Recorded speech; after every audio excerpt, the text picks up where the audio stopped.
got the industry partners who have the needs. We've got the academics and the national labs who have the technical expertise.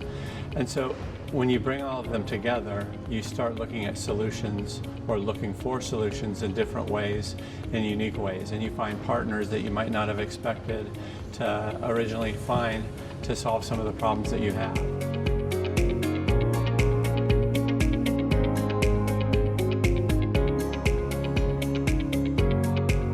More and more people are getting engaged in recognizing the need for a circular economy, and that's further driving all the new developments that are needed.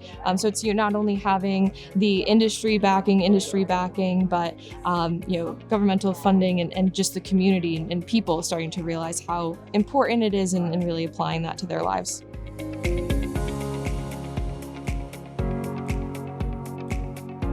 Our collaboration with REMADE and the various members of REMADE will enable more products to be designed for recycling, remanufacturing, and reuse, rather than those products not being designed with anything at end of life or end of use in mind.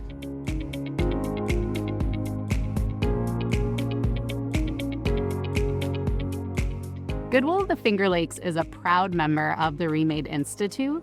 We really love the fact that it brings together industry members with academics, along with the best professionals to really tackle the issues that we couldn't solve by ourselves. It is terrific to have so many people from industry, academia, government, really talking about some of the issues related to circular economy and sharing information related to opportunities, related to accomplishments in this area, related to business models. So I think it is really been fantastic.